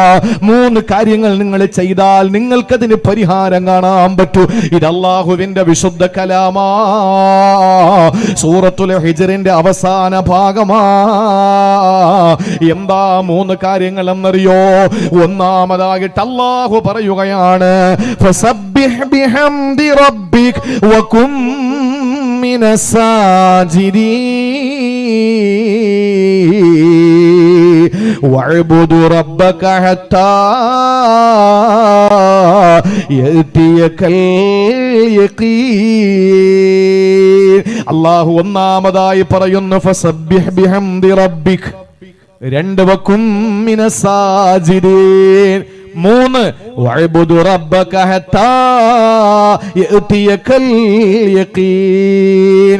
ഏക സിവിൽ കോഡ് വരാൻ പോകുന്നത്രേ, ഏക സിവിൽ കോഡ് വരാൻ പോകുന്നത്രേ സഹോദരങ്ങളെ, NRC വരാൻ പോകുന്നത്രേ. എന്തൊക്കെ നിയമങ്ങൾ കൊണ്ടുവന്നാലും അതിനെയെല്ലാം തകർത്ത് തരിപ്പണമാക്കാൻ മുസ്ലിം ഉമ്മത്തെ നമ്മുടെ മുന്നിൽ മൂന്ന് പരിഹാരമേ ഉള്ളൂ, മൂന്ന് പരിഹാരമേ ഉള്ളൂ. അതാണ് അല്ലാഹു പറഞ്ഞത്, ഒന്ന് ഫസബ്ബിഹ് ബിഹംദി റബ്ബിക്, രണ്ട് വകും മിനസ് സാജിദീൻ, മൂന്ന് വഅബ്ദു റബ്ബക ഹത്താ യഅതിയകൽ യഖീൻ. ഇത് മൂന്നും കേട്ടിട്ടേ പോവാവൂ. ആദ്യത്തെ രണ്ടെണ്ണം കേട്ടിട്ട് പോയാൽ ചിലർ പറയും അത് പറ്റൂല, എന്നാൽ ആദ്യത്തെ രണ്ടെണ്ണം കേൾക്കാതെ അവസാനത്തെ കേട്ടാൽ പറയും ഇയാൾ ഏതോ തീവ്രവാദിയാന്ന് പറയും. അതുകൊണ്ട് മൂന്നും കേൾക്കാതെ പോയാൽ ഉത്തരവാദി ഞാനല്ല, ലൈവാണ്, രണ്ട് ചാനലിൽ ലൈവാണ്, നാളെ എടുത്ത് ഞാൻ കാണിക്കും. അതുകൊണ്ട് മൂന്ന് കാര്യങ്ങൾ പറയുന്നവരെ നിങ്ങൾ ഇരിക്കും, പെട്ടെന്ന് തീർത്തേക്ക്. അള്ളാഹു തൗഫീഖ് തരട്ടെ. എന്ത് വിഷമം വന്നാലും ആരെന്തോ പറഞ്ഞോട്ടെ, മൂന്ന് കാര്യങ്ങൾ നമ്മൾ ചെയ്യോ? ഈ മൂന്ന് കാര്യം നമ്മൾ ചെയ്തിട്ടുണ്ടോ ഇന്ന് വരെ? ഇല്ല. നമ്മൾ എങ്ങനെ ഇപ്പം ഏതെങ്കിലും ഒരു വിഷയം വരുമ്പോൾ ഞാൻ എല്ലാ സ്ഥലത്തും ലൈവ് കാണുന്നവർ പറയും ഇയാളെ ഉദാഹരണം കേട്ട് ഞങ്ങൾ ഒരുപാട് ഈ ഏതെങ്കിലുമൊക്കെ ഒരു വേദിയിൽ ഞാൻ പറഞ്ഞു എന്ന് വെച്ചിട്ട് ഇവിടെ കേൾക്കാത്തവർക്ക് വേണ്ടി ഞാൻ പറയാൻ, സഹോദരങ്ങളെ, ഒരു വിഷയം വരുമ്പോൾ, ഇന്ത്യക്കെതിരെ ഒരു വിഷയം വരുമ്പോൾ നമ്മൾ ഒറ്റക്കെട്ട ഇന്ത്യക്കാർ. അതിന് പാകിസ്ഥാനിയല്ല, സൗദി അറേബ്യ അല്ല, UAE അല്ല, ഇനി ഏത് രാഷ്ട്രം ഇന്ത്യ രാജ്യത്തിനെതിരെ പ്രവർത്തിച്ചാലും നമ്മൾ ഒറ്റക്കെട്ടാണ്, ഒറ്റക്കെട്ടാണ്. നമ്മുടെ സ്വത്വബോധത്തെ നശിപ്പിക്കാൻ അള്ളാഹുവിന്റെ ഹബീബിന്റെ ദീനിന്റെ വിശുദ്ധ ഇസ്ലാമിന്റെ ഖുർആനിന്റെ ആശയങ്ങൾക്കെതിരെ കൊഞ്ഞനം കുത്തുമ്പോൾ നമ്മൾ എന്ത് ചെയ്യരുത്? സംഘടന നോക്കരുത്. ഞാനൊരു ചെറിയൊരു ഇത് പറഞ്ഞുതരാം. ഒരു കഥയാണ്. മുമ്പൊരിക്കൽ ഈ എലി ശല്യം കാരണം എലി വല്ലാതെ ശല്യം ചെയ്തപ്പോ വീട്ടുടമ എലിപ്പെട്ടി വാങ്ങി വന്നു. എലിപ്പെട്ടി വാങ്ങി വന്നിട്ട് അതിനെ കളിപ്പിച്ച് എലിയെ പിടിക്കാൻ വേണ്ടിയിട്ടാണ് അദ്ദേഹം വന്നത്. ആ സമയത്ത് എലിപ്പെട്ടിയുമായി വരുന്ന വീട്ടുടമയെ കണ്ടപ്പോ എലി ഓടി വന്ന് ഇനി താൻ പിടിക്കപ്പെടും, രക്ഷയില്ല. അങ്ങനെ എലി എന്ത് ചെയ്തു? മുറ്റത്തേക്ക് ഇറങ്ങുമ്പോൾ ഇഴഞ്ഞു പോകുന്ന ഒരു പാമ്പിനെ കണ്ടു. പാമ്പിനോട് ബുഖാരിലുണ്ടെന്നൊന്നും ചോദിക്കരുത്, പാമ്പിനെ കണ്ടു. ഈ പാമ്പിനോട് ചെന്നിട്ട് പറഞ്ഞു എന്നെ രക്ഷപ്പെടുത്തണം. പാമ്പ് ചിരിച്ചിട്ട് പറഞ്ഞു നിനക്ക് എന്തെങ്കിലും വന്നെങ്കിൽ നീ അങ്ങ് നോക്കിക്കൊണ്ടാ മതി, എനിക്കതൊരു പ്രശ്നമല്ല. എലിപ്പെട്ടി എനിക്ക് എന്ത് പ്രശ്നം? എലിപ്പെട്ടിയെ പേടിക്കേണ്ട നീയാണ്, അതുകൊണ്ട് നീ നോക്കിക്കൊണ്ടാ മതി എന്ന് പറഞ്ഞ് പാമ്പ് ഇഴഞ്ഞു പോയി. വളരെ സങ്കടം തോന്നി എലിക്ക്. എലി വീണ്ടും പതുക്കെ നടന്നു വരുമ്പോൾ വീടിന്റെ കോലായിൽ ആടിനെ കെട്ടിയിരിക്കുകയാണ്. ആട് ശാന്തനായ ജീവിയാണ്, ശാന്തതയുള്ള സ്വഭാവമുള്ള ജീവിയാണ്. ആടിനോട് വന്നിട്ട് പറഞ്ഞു എന്നെ ഒന്ന് രക്ഷപ്പെടുത്തണം, എലിപ്പെട്ടി പിടിച്ചു വെച്ചിരിക്കാൻ, കളിപ്പിച്ചു കൊണ്ടുവന്നിരിക്കാൻ. ആട് പറഞ്ഞു എനിക്കതൊരു പ്രശ്നമല്ല, എനിക്കിപ്പോ ഒന്നും ചെയ്യാനും കഴിയില്ല, എന്നെ കൊണ്ട് ചെയ്യണമെന്നൊക്കെ ഉണ്ട്, പക്ഷെ ഞാൻ അതിൽ ഇടപെടുന്നത് ശരിയല്ലല്ലോ എന്ന് പറഞ്ഞിട്ട് ആട് സമാധാന ജീവിയാണ്, പറഞ്ഞു വിട്ടു. വളരെ സങ്കടത്തോടുകൂടി വരുമ്പോ വീടിന്റെ പറമ്പിന്റെ ഒരു ഭാഗത്ത് പോത്തിനെ കെട്ടിയിരിക്കുകയാണ്. പോത്തിനടുത്ത് എന്നിട്ട് പറഞ്ഞു രക്ഷപ്പെടുത്തണം, ആകെ പ്രശ്നമാണ്. പോത്ത് പറഞ്ഞു എന്റെ വാല് പോലും കയറൂല അതിനകത്ത്, പിന്നെ ഞാൻ എന്തിനു പേടിക്കണം, നീ നിന്റെ ജോലിയൊക്കെ പോടാന്ന് പറഞ്ഞു. സങ്കടത്തോടുകൂടി എലി നേരെ ചെന്നിട്ട് എന്താ മുകളിൽ പറയുന്ന മച്ചിമ്പുറം അല്ലേ, തട്ടിമ്പുറം, അതിന്റെ മുകളിൽ കയറി ഒളിച്ചിരുന്നു. മുറ്റത്ത് കിടക്കുന്ന എല്ലാം കാണാം. മഴ തകൃതിയായി പെയ്തുകൊണ്ടിരിക്കുന്നു. കരണ്ട് പോയി. എലിപ്പെട്ടി കളിപ്പിച്ചു വെച്ചു. പക്ഷെ പാമ്പ് ഇടഞ്ഞ് ഇതിനകത്ത് നിന്ന് കയറി കൊടുത്തു. ഒരു ശബ്ദം കേട്ട് വീട്ടുടമ ഓടി വന്ന് കരണ്ടില്ലല്ലോ, എലി വീണു എന്ന് മനസ്സിലാക്കിയിട്ട് അതിന്റെ കൂട്ടിൽ കൈയിട്ട് കൊടുത്തപ്പോ പാമ്പ് കൊത്തി. പെട്ടെന്ന് നിലവിളിച്ചു. കരണ്ട് വന്നു, മഴ തോർന്നു. ആളുകൾ പെട്ടെന്ന് ഓടിക്കൂടി. ബന്ധുക്കളും നാട്ടുകാരും വീട്ടുകാരും അയൽക്കാരും കൂടി ഇയാളെ നേരെ എടുത്ത് ആശുപത്രിയിൽ കൊണ്ടുപോയി. ബാക്കിയുള്ള ആളുകൾ പാമ്പിനെ തല്ലിക്കൊന്നു. ആദ്യം പാമ്പ് ചത്തു. ഇയാൾ ആശുപത്രി കൊണ്ടുപോയി.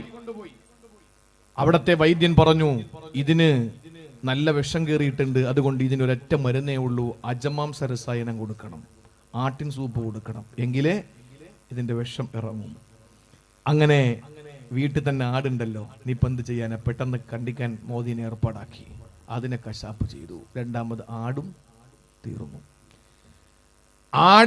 ആടിന്റെ സൂപ്പൊക്കെ ഉണ്ടാക്കിയിട്ട് നേരെ വൈദ്യന്റെ അടുത്ത് കൊണ്ടുവരുമ്പോഴേക്കും കാക്ക മറുകയാ, കാക്ക മരിച്ചു, കാക്കായി മരിച്ചു. അപ്പൊ ബന്ധുക്കളൊക്കെ വളരെ സങ്കടമായി എല്ലാവരും കൂട്ടം കൂടിയൊക്കെ നിന്നിട്ട് പറഞ്ഞു, ഇനിയിപ്പോ എന്തായാലും 3-ാം പാത്തി കഴിഞ്ഞ് പോവാം, മരിച്ചതാ മരിച്ചു, ഇനി 3-ാം പാത്തിയെ കഴിഞ്ഞ് പോകാം. അപ്പൊ എന്തായിരുന്നാലും നാട്ടുകാരൊക്കെ വിളിക്കണമല്ലോ, ബിരിയാണിയൊക്കെ വെക്കണം. അപ്പൊ അതിന് പറമ്പിരിക്കുന്ന പോത്തിനെയും കണ്ടിക്കാം. അങ്ങനെ പോത്തിനെയും വെച്ച് കിടത്തി. ഈ പോത്ത് ചത്തതും മരിച്ചതും, കാക്ക മരിച്ചതും, ആടിനെ അറുത്തതും, പാമ്പിനെ തല്ലിക്കൊന്നതും മച്ചിൻപുറത്തിരുന്ന് എലി കണ്ടുകൊണ്ടിരിക്കുന്നുണ്ട്. ഇതായിപ്പോ ഇവിടെ സംഭവിക്കുന്നത്. ഇതാണ് ഇപ്പൊ ഇവിടെ സംഭവിക്കുന്നത്. അവനല്ലേ, ഇവനല്ലേ, മറ്റോനല്ലേ, മറിച്ചോനല്ലേ എന്ന് പറഞ്ഞിട്ട് നമ്മൾ അവന്റെയും ഇവന്റെയും ചില ആളുകളൊക്കെ അച്ചാരം വാങ്ങിയിട്ട് തിരിച്ച് പറയുന്നുണ്ട്. അത് വേറെ, അത് നമ്മുടെ വിഷയമില്ല, നമ്മളെ വിഷയമല്ലത്. അവര് നമ്മുടെ വിഷയമേ അല്ല. അവര് ഒറ്റുകാരാണ്, അവര് സമുദായത്തിന്റെ ഒറ്റുകാരാണ്. അവരെ നമ്മൾ പരിഗണിച്ചിട്ടില്ല. ആളെ മനസ്സിലായല്ലേ? എന്റെ പ്രിയപ്പെട്ട സഹോദരങ്ങളെ, അങ്ങനെയുള്ള സമൂഹം നമ്മുടെ ഇടയിലുണ്ട്. അത് പോട്ടെ, അവര് നമ്മളെ ശൈഉം അത് കൂറല്ല, അവര് ശൈഉം അത് കൂറല്ല. അവർക്ക് ഏറ്റവും കൂടുതൽ വെറുപ്പാരോടാണ്? മരണപ്പെട്ടു പോയ ഔലിയാക്കളോടാ. അവർക്ക് ഏറ്റവും വലിയ വെറുപ്പാരോടാണ്? പണ്ഡിത സുഹൃത്തുക്കളോടാ. അവർക്ക് ഏറ്റവും വലിയ വെറുപ്പാരാ? അഷ്റഫുൽ ഖൽഖ് സല്ലല്ലാഹു അലൈഹി വസല്ലമ തങ്ങളുടെ പേരിൽ സ്വലാത്ത് ചൊല്ലുന്നതിനോടാ. അങ്ങനെയുള്ളവരോട് നമുക്കൊരു കോംപ്രമൈസ് ഇല്ല. അത് നമുക്ക് വിഷയമേ അല്ല, അത് അവിടെ കിടക്കട്ടെ. പക്ഷെ ഞാൻ പറയുന്നത്, സഹോദരങ്ങളെ ചിന്തിക്ക്. സമുദായത്തെ ഒറ്റുകൊടുക്കാത്ത പാവപ്പെട്ടവരുണ്ടല്ലോ, അവർ ഇന്ന് അനുഭവിച്ചുകൊണ്ടിരിക്കുക. നമ്മൾ ഒറ്റക്കെട്ടായി പ്രവർത്തിക്കും. ഒരുമിച്ച് നിൽക്കൊരു വിഷയം വരുമ്പോ അങ്ങനെ ഒരുമിച്ച് നിന്ന ഒറ്റ കാര്യമേ ഉള്ളൂ. ഏതാ പറയ്? ഒറ്റ കാര്യത്തിലേ നമ്മൾ ഒരുമിച്ച് നിന്നിട്ടുള്ളൂ. NRCയുടെ വിഷയം വന്നപ്പോ ഒറ്റക്കെട്ടായി. കാരണം എന്താ? കൂടും കൂടുക്കൊക്കെ പോകുമെന്ന് പേടിച്ചപ്പോ ഒരുമിച്ച്. എല്ലാം കൂടെ പോകൂലേ? വീടും പോയി, പറമ്പും പോയി, വണ്ടിയും പോയി. അന്നൊക്കെ ഈ പല ആളുകളും വീട്ടിന്റെ മുമ്പത്തും അങ്ങനെയൊക്കെ നോക്കും, വണ്ടി, വീട്, ഇതൊക്കെ നമുക്ക് 2 കൊല്ലം കഴിഞ്ഞാൽ. അങ്ങനെ ഇപ്പോഴും രാക്കിനാവ് കണ്ട് കിടക്കുന്ന അങ്ങനെയുള്ള വെള്ളമൊക്കെ അങ്ങോട്ട് മാറ്റി വെച്ചേക്ക്. അതൊന്നും ഇവിടെ വേവൂല, അതൊന്നും ഇവിടെ നടക്കൂല. ഇത് പരിശുദ്ധമായ ഇന്ത്യ. വെള്ളക്കാരനെ ആട്ടി ഓടിക്കാൻ ഇവിടുത്തെ ഹിന്ദുവും ക്രിസ്ത്യാനിയും മുസൽമാനും തോളോട് തോളൊരുമി ഒറ്റക്കെട്ടായി നിന്ന് ഇവിടത്തെ വെള്ളക്കാരനെ ആട്ടി ഓടിച്ചതുപോലെ കൊള്ളക്കാരനെ ആട്ടി ഓടിക്കുന്നതിൽ ഒരിക്കലും ഹിന്ദു പിന്നോട്ടില്ല, ഒരു മുസ്ലിം പിന്നോട്ടില്ല, ഒരു ക്രിസ്ത്യാനി പിന്നോട്ടില്ല. കൊള്ളക്കാരന്മാരെ ഇവിടെ നടിച്ചോടിച്ചിട്ട് ഇന്ത്യ മഹാരാജ്യത്തിനെ ഒന്ന് കഴുകി ശുദ്ധിയാക്കാൻ വേണ്ടിയിട്ടുണ്ട്. ഇവിടുത്തെ ഹിന്ദുവിനും മുസ്ലിമിനും ക്രിസ്ത്യാനിക്കും ഇന്ത്യ മഹാരാജ്യത്തെ ഇവിടെ കഴുകണം. പൊട്ടുതൊട്ട അമ്മയുടെ മകനും തട്ടമിട്ട ഉമ്മയുടെ മോനും കുരിശുമാലയാണ് ഞാൻ മദറിന്റെ മകനും. എല്ലാ മതമുള്ളവനും ഇല്ലാത്തവനും ഒക്കെ കടന്നോട്ടെ, നമുക്ക് അതിലൊന്നും ഒരു കുഴപ്പമില്ല. മതം ഇല്ലാത്ത എത്ര ആളുകളുണ്ട്, അവർക്കൊക്കെ ഇവിടെ സന്തോഷമായി കഴിയണം. പക്ഷേ മതത്തിന്റെ പേരിൽ പള്ളിയുടെ ഇപ്പൊ ഞാൻ ഇന്ന് എൻ്റെ ഒരു സുഹൃത്തിനോട് പറഞ്ഞ ഇതാണ്, പള്ളിയിലെ നിലവിളക്കൊക്കെ എടുത്ത് മാറ്റി വെച്ചിട്ടുണ്ട്. ഇല്ലെങ്കിൽ 10 കൊല്ലം കഴിഞ്ഞാൽ ഇത് വേറെ എന്തോന്നൊക്കെ പറഞ്ഞിട്ട് ആളുകൾ വരും. നിലവിളക്കുകൾ ഉണ്ടല്ലോ പള്ളിയിൽ, പൊന്നാനി പള്ളിയിലുണ്ട്, പല മക്കാമുകളിലും ഉണ്ട്. അതുകൊണ്ട് കൃത്യമായി മിനിറ്റ്സിലൊക്കെ എഴുതി വെച്ചേക്കണം, ഇത് മുസ്ലിമിന്റെ പള്ളിയാണ്, ഇത് മുസ്ലിമായ ഇന്ന വലിയന്റെ മക്കാമിലേക്ക് നേർച്ചയാക്കി കിട്ടിയ പിന്നെ നിലവിളക്കാണ്. ഇതൊക്കെ എഴുതി പിടിപ്പിച്ചോളി, കൃത്യമായിട്ട് എഴുതി വെച്ചോളി. ഇല്ലെങ്കിൽ നാളെ പറയും ഇതൊക്കെ വേറെ ആണെന്ന് പറയും. അതാണ് എന്ത് കണ്ടാലും. ഇപ്പൊ ഇന്നിപ്പോ ഞാനത് പറയുന്നില്ല, പറഞ്ഞാൽ അതിന് പിന്നെ നാളെ പ്രശ്നങ്ങളായി അങ്ങനെ പോകും. വേണ്ട, അതൊന്നും നമുക്ക് വേണ്ട. ഞാൻ പറയുന്നത്, എൻ്റെ പ്രിയമുള്ള സഹോദരങ്ങളെ, ജീവിതത്തിൽ അള്ളാഹു നമ്മെ ഏൽപ്പിച്ച ദൗത്യം സന്തോഷമായി പറയും. ഇവിടുത്തെ ഹിന്ദു സഹോദരങ്ങൾക്ക് സന്തോഷമാണ് നമ്മൾ മുസ്ലിമാണെന്ന് പറയുന്നത്, അല്ലേ? അടുത്തൊരു ഹിന്ദുവാൻ, നമ്മൾ പറയില്ലേ നല്ല ഹിന്ദുവാൻ എന്ന് പറഞ്ഞാൽ അവൻ ആരെ ഉപദ്രവിക്കൂല. അവന് ഇവിടുത്തെ ബാങ്ക് വിളിയുടെ വിഷയത്തിൽ നിങ്ങൾ നോക്ക്, കർണാടകയിൽ മിനിങ്ങാന്ന് അടുത്ത ആഴ്ചത്തെ 3-4 പരിപാടിയാണ് കർണാടകയിൽ ക്യാൻസലായത് മഴ കാരണം. കഴിഞ്ഞ ആഴ്ചയും ഞാൻ ഞായറാഴ്ചയും ഞാൻ കർണാടകയിലായിരുന്നു. ഞാൻ പറഞ്ഞത്, കർണാടകയിൽ ബാങ്ക് വിളി, ഇവിടുത്തെ ബാങ്ക് വിളിക്കെതിരെ ആദ്യമായിട്ട് ബാങ്ക് വിളി നിർത്തരുതെന്ന് പറഞ്ഞു വന്ന് രംഗത്ത് വന്ന ഹിന്ദുക്കളാണ്. നമുക്ക് കൃത്യമായി സമയം അറിയാം. ലുഹറിന്റെ ഇന്ന സമയം 15 മിനിറ്റ് കഴിഞ്ഞാൽ ഇഖാമത്ത്, മഗ്രിബിന് ഇന്ന സമയം 3 മിനിറ്റ് കഴിഞ്ഞാൽ ഇഖാമത്ത്, സുബഹിക്ക് ഇന്ന സമയം അരമണിക്കൂർ കഴിഞ്ഞാൽ ഇഖാമത്ത്, ഇശാക്കാണെങ്കിൽ ഇന്ന സമയം ബാങ്ക്, ഹദ്ദാദുകളുണ്ട് 20 മിനിറ്റ് കഴിഞ്ഞ് ഇഖാമത്ത്. ഇതൊക്കെ നമുക്ക് നന്നായിട്ട് അറിയാം, സമയം അറിയാം. പക്ഷെ ഇതൊന്നും നിസ്കാരത്തിന്റെ സമയമൊന്നും അറിയാത്തത് കൊണ്ട് ബാങ്ക് ഇവിടെ വേണമെന്ന് നിർബന്ധം പിടിക്കുന്ന ആരാന്നറിയോ? ഇവിടുത്തെ ഹിന്ദു സഹോദരങ്ങളാണ്. ക്രിസ്ത്യാനികളാണ്. എന്തുകൊണ്ടെന്നറിയോ? അവര് പറഞ്ഞു, ഈ അടുത്ത സമയത്ത് ഈ ഒരു രാഷ്ട്രീയ നേതാവ് പറഞ്ഞു ഇത് ബാങ്ക് നായയുടെ കുരയാണെന്ന് പറഞ്ഞപ്പോൾ ഞാൻ 40 വേദികളിൽ ബാങ്ക് വിളി നാടിന് ഐശ്വര്യം എന്ന് പറഞ്ഞ് പ്രസംഗിച്ചു. അന്ന് ഇത്രയും സോഷ്യൽ മീഡിയ സജീവമല്ല. ഞാൻ പറഞ്ഞത് സഹോദരങ്ങളെ, അന്ന് ഒരു ഹിന്ദു കുടുംബം പറഞ്ഞ ഒരു സ്റ്റേറ്റ്മെന്റ് എന്താണെന്നറിയോ? ഞങ്ങൾ നേരം വെളുത്ത് എഴുന്നേറ്റുകൊണ്ട് ഞങ്ങള് പ്രഭാത പ്രാർത്ഥനകൾ നിർവഹിക്കുന്ന പള്ളിയിലെ രാവിലത്തെ ബാങ്ക് കേട്ടിട്ടാണ്. അതേത് ബാങ്കാ? സുബഹി. ഞങ്ങൾ ഓഫീസിൽ പോകുമ്പോ ഉച്ചയ്ക്ക് ഊണിന് സമയമായി എന്ന് ഞങ്ങൾ അറിയുന്നത് പള്ളിയിലെ ബാങ്ക് കേൾക്കുമ്പോഴാ. ഏത്? ളുഹർ. ജോലി മതിയാക്കാൻ സമയമായി, കൂടണയാ സമയമായി എന്ന് ഞങ്ങൾക്ക് ബോധ്യം വരുന്നത് പള്ളിയിലെ ബാങ്ക് കേട്ടിട്ടാ. ഏത്? അസർ. സന്ധ്യാദീപം കൊളുത്താറായി, മക്കളെയൊക്കെ അകത്ത് കയറ്റി കിട്ടും. പിന്നെ അവരെ കൊണ്ട് ചൊല്ലിപ്പിക്കേണ്ട മന്ത്രങ്ങൾ ഇതൊക്കെ ചൊല്ലിപ്പിക്കാൻ സമയമായി എന്ന് ഞങ്ങൾക്ക് ബോധ്യമാകുന്നത് പള്ളിയിലെ ബാങ്ക് കേൾക്കുമ്പോഴാ. മഗ്രിബ് എല്ലാം അവസാനിപ്പിച്ച് ഭക്ഷണമൊക്കെ കഴിച്ചിട്ട് ഞങ്ങൾക്ക് കിടക്കാൻ സമയമായി എന്ന് ഞങ്ങൾ അറിയുന്നതും പള്ളിയിലെ ബാങ്ക് കേട്ടിട്ടാ. ഇശാ. എത്ര സന്തോഷമാണ്! ഇവിടെ ആർക്കും പരാതിയില്ല, ഇവിടെ പരിഭവങ്ങളില്ല. ഞാൻ തുറന്നു പറയാൻ, മലപ്പുറം ജില്ലയിലെ കാളികാവ് എന്ന് പറയുന്ന നിലമ്പൂരിന് എന്റെ ഫേസ്ബുക്ക് കാണുന്ന എല്ലാവർക്കും അറിയാം, എന്റെ പേജ് കാണുന്ന പല സഹോദരങ്ങളുമുണ്ട്. പലരും പറഞ്ഞിട്ടുണ്ട് ഇപ്പൊ തന്നെ. സഹോദരങ്ങളെ, അവർക്കറിയാം ഞാൻ എന്നാണ് കാളികാവിനടുത്തുള്ള ഒരു സ്ഥലത്ത് പ്രസംഗിച്ചത് എന്ന്. കാളികാവിന് തൊട്ടടുത്തുള്ള പ്രദേശത്ത് ഞാൻ പ്രസംഗിച്ചു. കഴിഞ്ഞ തിങ്കളാഴ്ച, ഞായറാഴ്ച കർണാടക കഴിഞ്ഞിട്ട് തിങ്കളാഴ്ച കാളികാവിലാണ്. സഹോദരങ്ങളെ, അവിടെ പ്രസംഗിക്കുമ്പോ അഭിമാനം തോന്നി. പാണക്കാട് സയ്യിദ് ഹൈദരലി ശിഹാബ് തങ്ങളുടെ പ്രിയപ്പെട്ട പൊന്നുമോൻ പാണക്കാട് സയ്യിദ് മുഈൻ അലി ശിഹാബ് തങ്ങൾ അവിടെ 4 ആളുകൾക്ക് മെമന്റോ കൊടുത്തു. ആർക്കെന്നറിയോ? സംഘാടക സമിതിയിൽപ്പെട്ട സഹോദര സമുദായത്തിൽപ്പെട്ട അയ്യപ്പൻ എന്ന പേരുള്ള ആളടക്കമുള്ള 4 പേരെ സദസ്സിൽ വിളിച്ചിട്ട് മുഈൻ അലി ശിഹാബ് തങ്ങൾ അവർക്ക് മൊമെന്റോ കൊടുക്കുകയാണ്.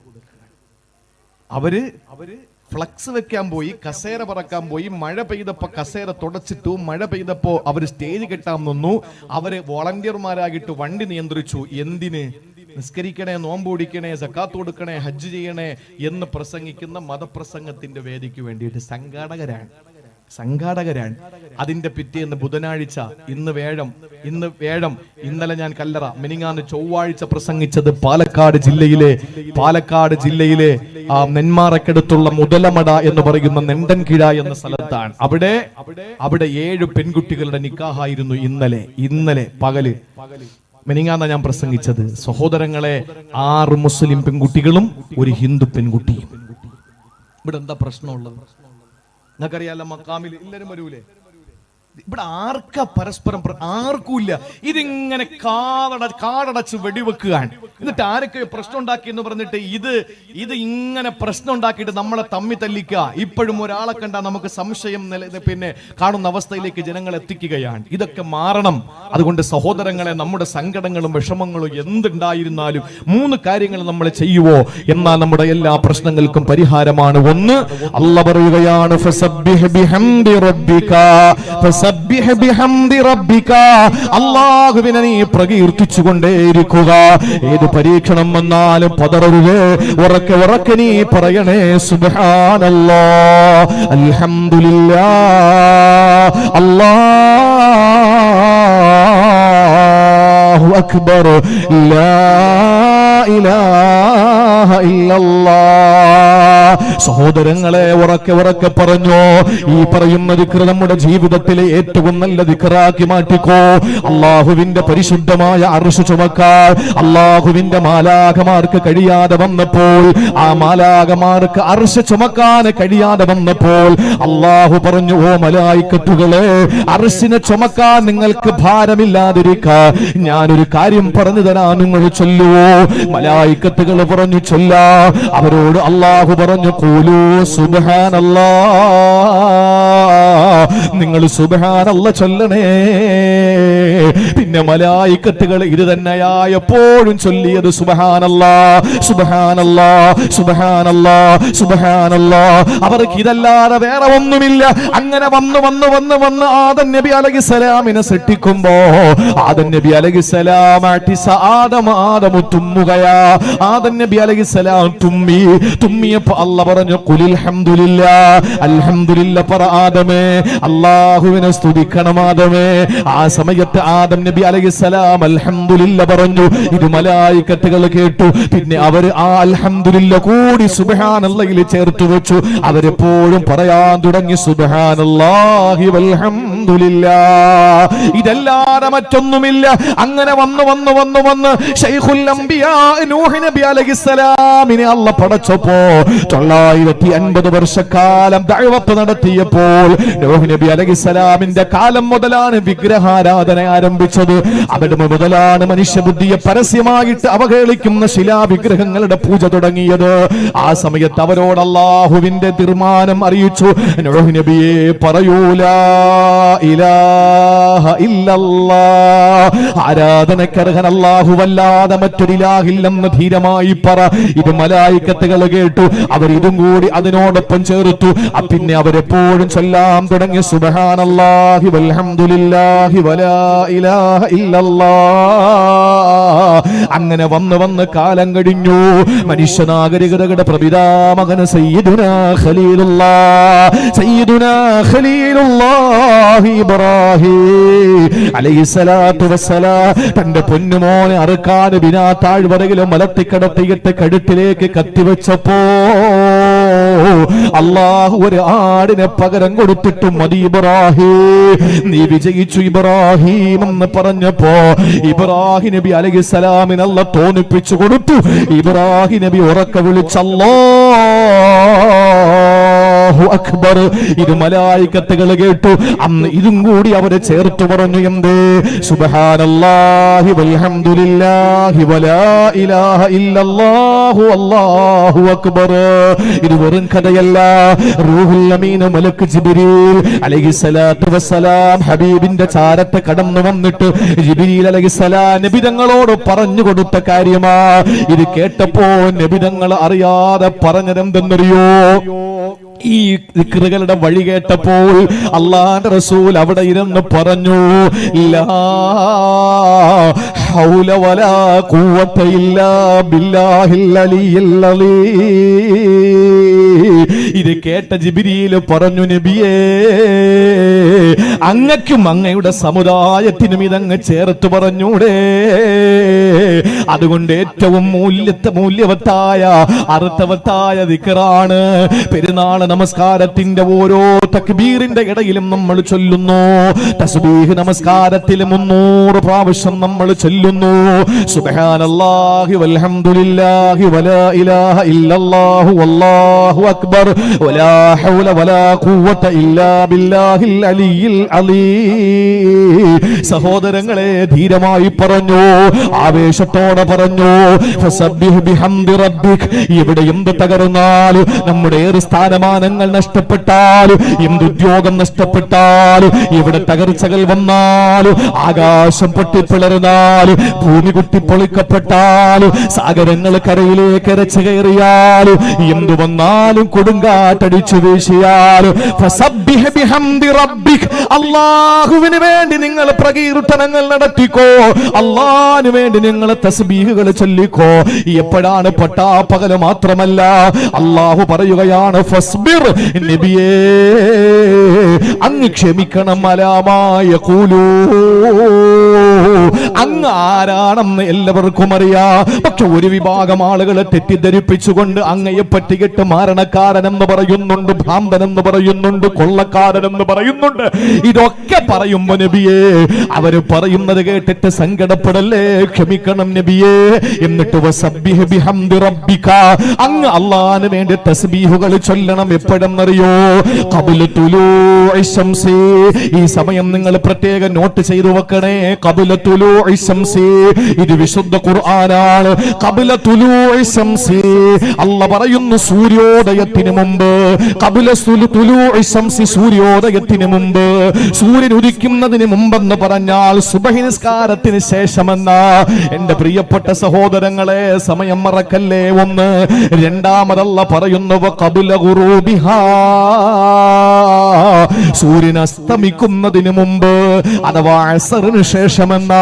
എന്റെ സഹോദര, ഈ സമയങ്ങളിൽ സുന്നത്ത് നിസ്കാരം പോലുമില്ല.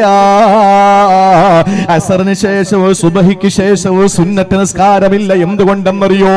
നിങ്ങൾ തോന്നിയതുപോലെ നടന്നോ എന്ന അർത്ഥത്തിലല്ല. ആ സമയം നിങ്ങൾക്ക് വേറെ പണിയാ. ആ സമയത്ത് സുന്നത്ത് നിസ്കാരമല്ല നിങ്ങളുടെ പണി. നിങ്ങളുടെ പണി ഏതാണെന്ന പണിയാ. സുബഹിക്ക് സൂര്യോദയത്തിന് മുമ്പ്, അതുപോലെ സൂര്യാസ്തമയത്തിന് മുമ്പ്. പിന്നെ ഒരു സമയമല്ല പറഞ്ഞു എപ്പോഴെന്നറിയോ?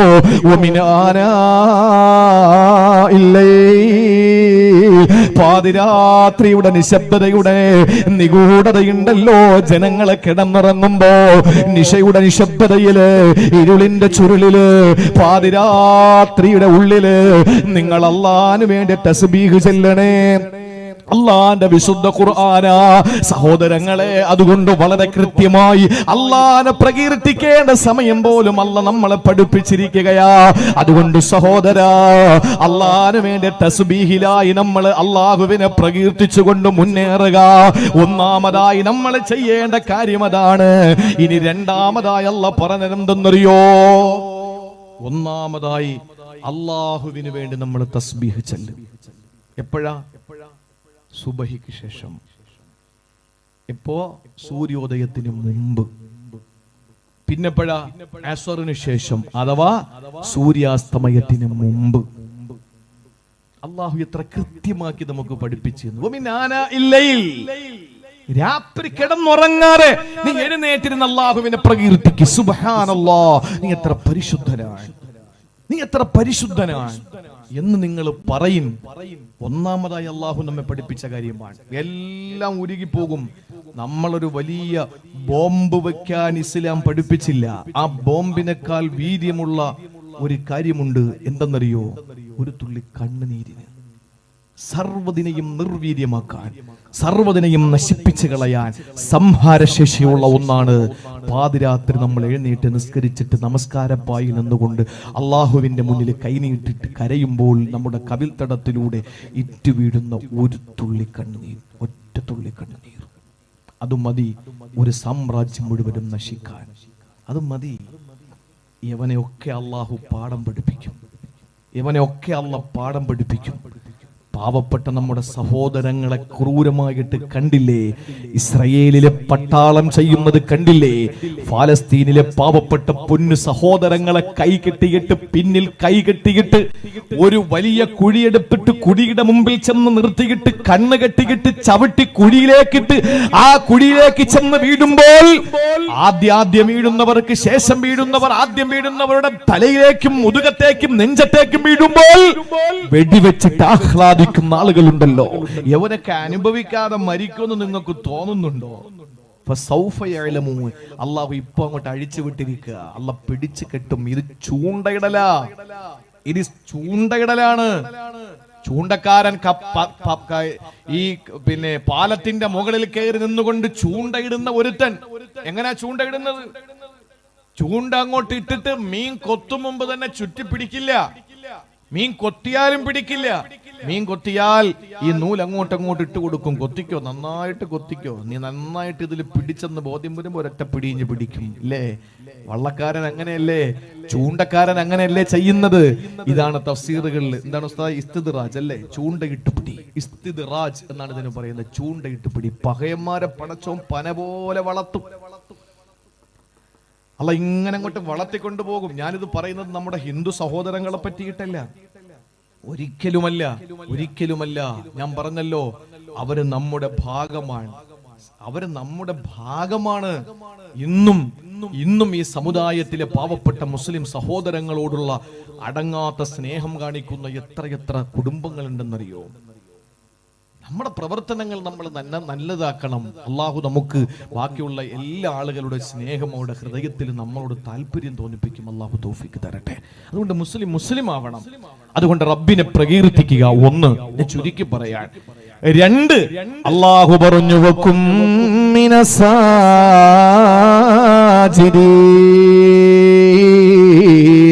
വകും മിനസാജിദീൻ. ഓ പ്രവാചകരെ, അങ്ങ് സുജൂദിൽ വീഴു നബിയേ, അങ്ങ് നമ്മുടെ ശിരസ്കരാമു നബിയേ. ഏറെ പ്രയാസമുണ്ടെങ്കിലും നബി തങ്ങൾ ചെയ്തതെന്താ? കാന ഇദാ ഹസബഹു അംറുൻ ഫസഅ ഇലസ്സലാ. ഏത് ദുഃഖം വന്നാലും ഹബീബ് ചെയ്യുന്നത് ഓടി പള്ളിയിൽ പോകലാ. അപ്പൊ അതുകൊണ്ട് ഞാൻ പറയുന്നത്, ജീവിതത്തിൽ നമ്മൾ മതമനുസരിച്ച് മത നിയമങ്ങൾ അനുസരിച്ച് ജീവിക്കുക. അതിൽ ഒരു വിട്ടുവീഴ്ചയ്ക്ക് നമ്മൾ തയ്യാറാകരുത്. ഇസ്ലാം കഴിഞ്ഞേ നമുക്ക് എന്തുള്ളൂ, ഇസ്ലാം കഴിഞ്ഞേ നമ്മുടെ രാജ്യമുള്ളൂ എന്ന് നമ്മൾ പറയുന്നില്ല. കാരണം രാജ്യത്തിന്റെ ഓരോ നിയമങ്ങളും ഇസ്ലാമിന്, അല്ലെങ്കിൽ ഇസ്ലാമിന്റെ ഓരോ നിയമങ്ങളും രാജ്യ നിയമങ്ങൾക്ക്, താല്പര്യങ്ങൾക്ക്, ബഹുമാനപ്പെട്ട ഭരണഘടനയ്ക്ക് വിരുദ്ധമല്ല. ഒരു നിയമങ്ങളും ഇസ്ലാമിന്റെ ഏതെങ്കിലും നിയമം ഭരണഘടനയ്ക്ക് വിരുദ്ധമാണെന്ന് പറഞ്ഞാൽ അന്ന് ഈ പണി അവസാനിപ്പിച്ചേക്കാം. അത് ഏതെങ്കിലും 4 കൂലി വാങ്ങുന്ന ഈ പറയപ്പെട്ട ജാതികളെ കൊണ്ട് പറയരുത്. നൽക്ഷമതിയായ ഏതെങ്കിലും അഡ്വക്കേറ്റിനെ കൊണ്ടോ ഏതെങ്കിലും രാഷ്ട്രീയ വിചക്ഷണനെ കൊണ്ടോ അല്ലെങ്കിൽ ഏതെങ്കിലും നല്ല വിദ്യാഭ്യാസ വിചക്ഷണനെ കൊണ്ടോ പറയിപ്പിക്കുക ഇന്ത്യൻ ഭരണഘടനയിലെ ഇന്ന നിയമത്തോട് ഇസ്ലാമിന്റെ നിയമം എതിരാണെന്ന് ഒരിക്കലുമില്ല. അള്ളാഹു അങ്ങനെയാ സംവിധാനിച്ചിരിക്കുന്നത്. അങ്ങനെ പാകിസ്ഥാന്റെ ഭരണഘടന എടുത്താലും ഇസ്ലാമിക നിയമങ്ങൾക്കെതിരല്ല. സൗദി അറേബ്യയിലെ നിയമം എടുത്താലും ഇസ്ലാമിന്റെ നിയമത്തിനെതിരല്ല. ഇന്ത്യയിലെ, നേപ്പാളിലെ അതാണ് ഇസ്ലാമിന്റെ പ്രത്യേകത. ഒരു സ്ഥലത്തെയും നിയമങ്ങൾ ഇസ്ലാമിന്റെ മക്കൾക്ക് അതനുസരിച്ച് ജീവിക്കുന്നതിന് എതിരല്ല. അത്രയും പരിശുദ്ധമാണ്, പരിപാവനമാണ്, ദൈവികമാണ്. അള്ളാഹുവിന്റെ പരിശുദ്ധമായ ഖുർആനാണ് അവന്റെ നിയമം. അള്ളാഹു അത് കാത്തു സൂക്ഷിക്കാൻ നമുക്ക് തൗഫീക്ക് നൽകി അനുഗ്രഹിക്കുമാറാവട്ടെ. അതുകൊണ്ട് അള്ളാഹു രണ്ടാമത് പറഞ്ഞത് വകും മിനസാജിദീൻ, നിങ്ങൾ സുജൂദ് ചെയ്യുക നബിയേ, സുജൂദ് ചെയ്യുക. സുജൂദ് ചെയ്താൽ നേടാത്തത് എന്താ ഉള്ളത്? സുജൂദ് വീണാൽ എന്താ നേടാത്തതുള്ളത്? ഏത് നേടൂലേ സഹോദരങ്ങളെ? റബീഅത്ത് ബിൻ കഅബ് റളിയല്ലാഹു തആല അൻഹു നബി തങ്ങളുടെ ഖാദിമാണ്. വെള്ളം കൊണ്ട് കൊടുക്കുന്ന, വെള്ളം ചൂടാക്കി കൊടുക്കുന്ന, ഡ്രസ് എടുത്ത് കൊടുക്കുന്ന, പാദരക്ഷ എടുത്ത് കൊടുക്കുന്ന, വടി പിടിച്ച് നടക്കുന്ന മഹാനായ റബീഅത്ത് ബിൻ കഅബ് റളിയല്ലാഹു അൻഹു പലപ്പോഴും നബി തങ്ങൾ കഥകടച്ചാൽ അവിടെ നിന്ന് പോകാറില്ല. നബി തങ്ങൾ അറിയാറുമില്ല. ഒരു ദിവസം നബി തങ്ങൾ രാത്രി പുറത്തിറങ്ങുമ്പോ മുറ്റത്ത് റബീഅത്ത് ബിൻ കഅബ് ഉണ്ട്. എന്നും പോകാറില്ല നബിയെ. എന്താ കാരണം? എനിക്ക് അങ്ങക്ക് എന്തെങ്കിലും ആവശ്യമുണ്ടെങ്കിൽ എന്താ ചെയ്യുക? ഇത്രയ്ക്ക് സ്നേഹമാണോ റബിയ? അതേ നബിയെ, എനിക്ക് അങ്ങ് ജീവനാണ്. അള്ളാന്റെ ഹബീബ് ചോദിച്ചു, ഞാൻ എന്താ പകരം തരേണ്ടത്? നബിയെ, എനിക്കൊരു കാര്യം വേണം, തരുവോ? എന്താ റബിയത്തെ? ചോദിക്ക്. അത് വേറൊന്നുമല്ല നബിയെ, മുറാഫഖതക ഫിൽ ജന്ന. ഇവിടെ വെച്ച് അങ്ങയെ കാണാതിരിക്കുമ്പോ സങ്കടമാണ്, കാണുമ്പോ പെട്ടെന്ന് സന്തോഷം വരും. പക്ഷെ ഞാൻ നാളെ സ്വർഗത്തിലായാൽ അങ്ങ് റഫീഖുൽ അലയിൽ, ഞാൻ ഇങ്ങ് താഴെ തട്ടില്, അതല്ലെങ്കിലോ ഞാൻ നരകത്തിൽ പോയാൽ തീരെ കാണാൻ പറ്റൂല. അതുകൊണ്ട് ഈ റബീഅത്തിന് വേണ്ടത് മുറാഫഖതക ഫിൽ ജന്ന, സ്വർഗത്തിൽ അങ്ങയുടെ സാന്നിധ്യമാണ് വേണ്ടത്. അങ്ങയോടൊപ്പമുള്ള സഹവാസമാണ് വേണ്ടത്. അങ്ങയോടൊപ്പമുള്ള ഫ്രണ്ട്ഷിപ്പാണ് വേണ്ടത്. അങ്ങയോടൊപ്പം ചങ്ങാതിയായി കഴിയലാണ് വേണ്ടത്. ആ സമയത്ത് അല്ലാഹുവിന്റെ റസൂൽ പറഞ്ഞോ, റബീഅത്തെ ഞാനത് തരാമെന്ന്? ഇല്ല. അല്ലാഹുവിന്റെ ഹബീബ് ചോദിച്ചാൽ അല്ലാഹ് കൊടുക്കാതിരിക്കുകയോ ഇല്ല. പിന്നെ എന്തുകൊണ്ട് റബീഅത്തിനോട് അത് പറഞ്ഞില്ല? റബീഅത്ത് ബിൻ കഅബ് റളിയല്ലാഹു അൻഹുവിനോട് റസൂൽ, എന്നെ നീ ഒന്ന് ഹെൽപ്പ് ചെയ്യണം പറ്റോ റബീഅ? എങ്ങനെയാ നബിയെ ഞാൻ ഹെൽപ്പ് ചെയ്യേണ്ടത്? നീ സുജൂദ് അധികരിപ്പിച്ചുകൊണ്ട് റബ്ബിനോട് അടുത്ത് എന്റെ സാമീപ്യം നിനക്ക് നേടാൻ കഴിയും. അപ്പൊ ഏറ്റവും വലിയ നിഅമത്ത് എന്ന് പറഞ്ഞാൽ സ്വർഗത്തിൽ പോകൽ മാത്രമാണോ? അല്ല. ഏറ്റവും വലിയ അനുഗ്രഹത സ്വർഗത്തിൽ ഏതെങ്കിലും മൂലയിൽ നിന്നിട്ട് നമുക്ക് എന്ത് കിട്ടുന്നെങ്കിൽ ഫിർദൗസ് തന്നെ കിട്ടണം. അതാ പറഞ്ഞത്, സലുല്ലാ, നിങ്ങൾ അല്ലാഹുവോട് ചോദിക്കുക, ഫിർദൗസ് ചോദിക്കുക. കാരണം അഅലൽ ജന്ന, ഏറ്റവും വലിയ, ഏറ്റവും മുകളിലത്തെ സ്വർഗം. മിൻഹാ തഫജ്ജറൽ അൻഹാർ, അവിടെ നിന്നാണ് വാട്ടർ സപ്ലൈ. ബാക്കി സ്വർഗത്തിന്റെ എല്ലാ സ്ഥലത്തുള്ള വാട്ടർ സപ്ലൈ എവിടെ നിന്ന്? ഈ ഫിർദൗസിൽ നിന്ന്. അള്ളാഹുവിന്റെ അർശിന്റെ തൊട്ട് താഴെയാണ് ഈ ഫിർദൗസ് ഉള്ളത്. അതുകൊണ്ട് നിങ്ങൾ ചോദിക്കുന്നെങ്കിൽ ഫിർദൗസ് ചോദിക്കുക എന്ന് ആദരവായ പ്രവാചകൻ നബി മുഹമ്മദ് മുസ്തഫ.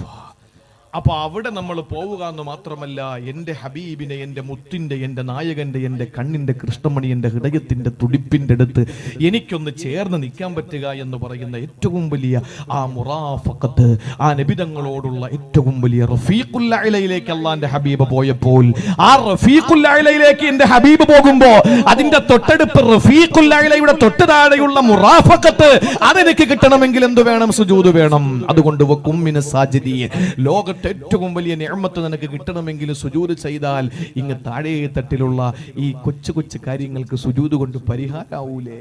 അതുകൊണ്ട് കുമ്മിന സാജിദീൻ, സുജൂദിൽ വീട്.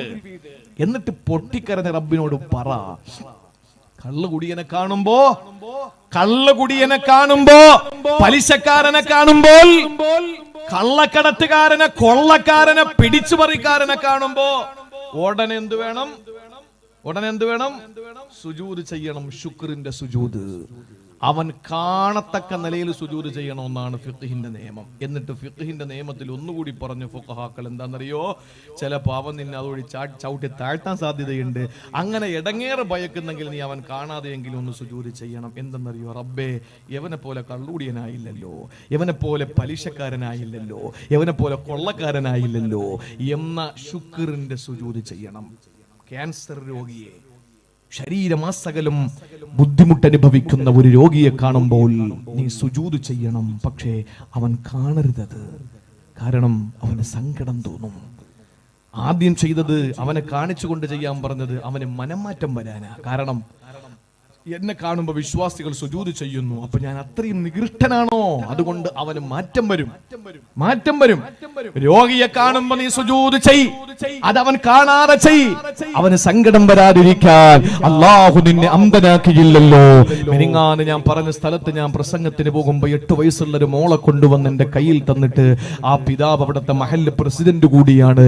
ആ പ്രിയപ്പെട്ട സഹോദരൻ പറഞ്ഞത്, ഉസ്താദേ, 8 വയസ്സുള്ള എന്റെ പൊന്നുമോൾ, ആ പൊന്നുമോൾ ജന്മന 2 കണ്ണിനും കാഴ്ചയില്ല. 2 കണ്ണിനും കാഴ്ചയില്ല. ആ മകള് ഒരു കിഡ്നിയും ഇല്ല. ഒന്ന് ആലോചിച്ചൊക്കെ, ഉമ്മയുടെ നിറമെന്ത്, വാപ്പയുടെ വർണ്ണമെന്ത്, ഭക്ഷണത്തിന്റെ നിറമെന്ത്, ആകാശത്തിന്റെ നിറമെന്ത്, ഈ വർണ്ണ കാഴ്ചകളൊന്നും കാണാൻ ആ പൊന്നുമോക്ക് കഴിയുന്നില്ല. മൂന്നാമതല്ല പറയുകയാണ്,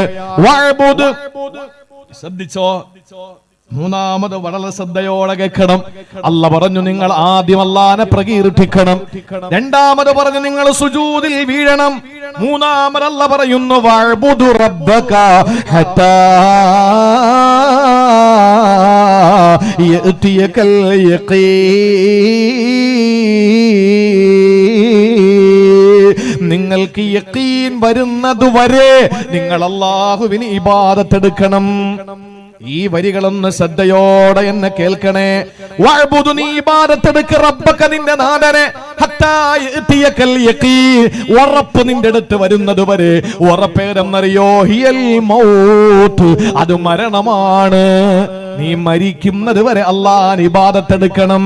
എന്ന് പറഞ്ഞാൽ ഒരു ഇബാദത്ത് നീ എടുക്കുമ്പോ അതിന്റെ പേരിൽ ആളുകൾ മുറവിളി കൂട്ടിയാൽ നീ മരിച്ചാലും അത് മുറുകെ പിടിക്കണേ. മരിച്ചാലും അത് നീ പിടിവിടല്ലേ. നീ മരിച്ചു പോയാലും അതിൽ പ്രശ്നമാക്കണ്ട. കാരണം വഅ്ബുദു റബ്ബക, നിന്റെ നാഥനെ ഇബാദത്ത് എടുക്കേണ്ടത് എപ്പം വരെയാണ്? ഹത്താ യഅതിയകൽ യഖീൻ, മരണം വരെ. ഒന്നുകിൽ നീ ഇബാദത്ത് എടുക്കണം, ഒരു ശല്യമില്ല. അല്ലെങ്കിൽ നിനക്ക് ശല്യമുണ്ടായാലോ നീ മരണത്തെ നീ പുൽക്, മരണത്തെ നീ സ്വീകരിക്ക്. എന്നിട്ട് അതുവരെയും നീ ഇബാദത്ത് എടുക്കണമെന്ന് അല്ലാഹുവിന്റെ വിശുദ്ധ ഖുർആൻ. വഅ്ബുദു റബ്ബക ഹത്താ അതാകൽ യഖീൻ, മരണം വരെയും നീ അല്ലാഹുവിന് ഇബാദത്ത് എടുക്കണം. ഇത് തന്നെയല്ലേ ഈസാ നബിയോട് പറഞ്ഞത്? ശ്രീ യേശു എന്ന ക്രിസ്ത്യാനികൾ പറയുന്ന റൂഹുല്ലാഹി ഈസാ ബിനു മറിയം, ഈസാ നബി അലൈഹിസ്സലാമിനോട് അല്ലാഹു പറഞ്ഞത് എന്താണ്? വഔസാനി ബിസ്സലാ സ്വലാത്തി വസ്സകാത്തി മാ ദുംതു ഹയ്യാ. ഈസാ നബി പറയുകയാണ്, അല്ലാഹു എന്നോട് നിസ്കാരം കൊണ്ട് സക്കാത്ത് കൊണ്ട് കൽപ്പിച്ചു. ഏതുവരെ? മാ ദുംതു ഹയ്യാ, ഞാൻ മരിക്കുന്നതുവരെ. സഹോദരങ്ങളെ ചിന്തിക്ക്, നരകത്തിൽ കിടക്കുന്ന ഒരു വിഭാഗമുണ്ട്. ഞാൻ അവസാനിപ്പിക്കുകയാ. നരകത്തിൽ കിടക്കുന്ന ഒരു വിഭാഗമുണ്ട്. ആ നരകത്തിന്റെ ഭാഗത്തുകൂടി സ്വർഗാവകാശികൾ നടന്നു പോകുമ്പോ ആ നരകക്കുണ്ടിൽ കിടക്കുന്ന നരകാവകാശികളോട് ഈ സ്വർഗാവകാശികൾ ചോദിക്കുന്നു, എങ്ങനെയുണ്ടടാ, എങ്ങനെ ഉണ്ട്? കിടക്കടാ, അവിടെ കിടക്ക്, അനുഭവിക്കടാ. നീ എന്താ പറഞ്ഞേ? നീ ഇസ്ലാമിനെ പറ്റി എന്താ പറഞ്ഞേ? നീ അള്ളാഹയെ പറ്റി എന്താടാ പറഞ്ഞത്? നീ നബിതങ്ങളെ പറ്റി എന്താടാ പറഞ്ഞത്? കിടക്ക്, നീ അനുഭവിക്കടാ. ഫദൂഖൂ ഫമാ ലിൽസാലിമീന മിൻ നസീർ. ഇന്ന് നിന്നെ സഹായിക്കാൻ ഒരുത്തനും വരില്ല, അനുഭവിച്ചോടാ എന്ന് പറയുന്ന ആ നരകത്തിന്റെ ഇളിഭ്യത, ആ നരകത്തിന്റെ ആ അപഹാസ്യത, ആ സമയത്തിലെ ആളുകൾ ചോദിക്കുമത്രേ, മാ സലകകും ഫീ സഖർ, മാ സലകകും ഫീ സഖർ. നിങ്ങൾ എങ്ങനെയാണ് ഈ സഖറിൽ വീണത്? എങ്ങനെയാണ് നരകത്തിൽ വീണത്? ആ സമയത്ത് അവര് പറയുന്നതെന്തെന്നറിയോ? ലം നകു മിനൽ മുസല്ലീ, ഞങ്ങൾ നിസ്കാരമുള്ളവരായിരുന്നില്ല. വലം നുത്ഇമുൽ മിസ്കി വലം നകു നുത്ഇമുൽ മിസ്കീ, ഞങ്ങൾ അഗതികൾക്ക് ഭക്ഷണം കൊടുത്തില്ല. വകുന്നാ നഖൂമു മഅൽ ഖായിലീ, ഞങ്ങൾ തോന്നിയാസികളോടൊപ്പം കൂടി, ഞങ്ങളെ തോന്നിയാസികളോടൊപ്പം, തന്നിഷ്ടക്കാരോടൊപ്പം ഞങ്ങൾ കൂടി. ഇങ്ങനെ ഒരു ദിവസം ഉണ്ടാകുമെന്ന് പോലും ഞങ്ങൾ അറിഞ്ഞില്ല. ഇങ്ങനെ ഒരു ദിവസം ഉണ്ടാകുമെന്ന് പറഞ്ഞപ്പോ ഞങ്ങൾ പല്ലിളിച്ചു, നെറ്റി ചുളിച്ചു, ഞങ്ങൾ അതിനെ കളവാക്കി.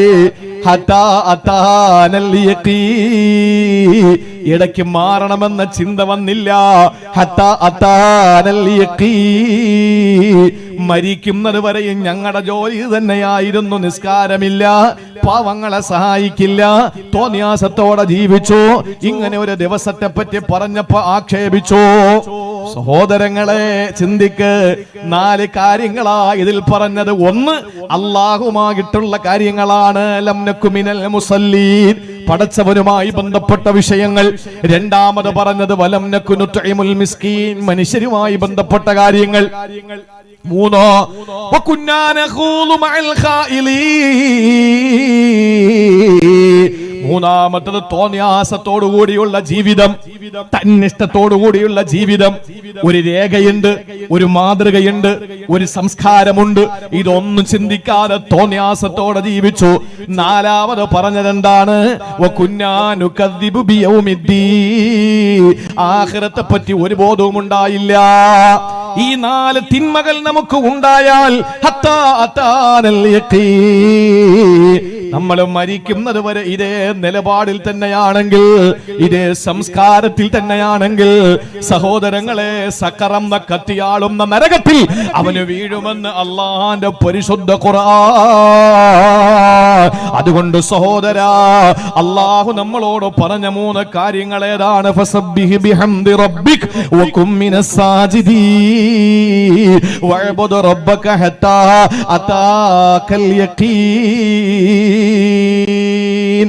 അള്ളാഹു നമുക്ക് ജീവിതത്തിൽ ഇത് സൂക്ഷിക്കാൻ അള്ളാഹു തൗഫീക്ക് തരട്ടെ.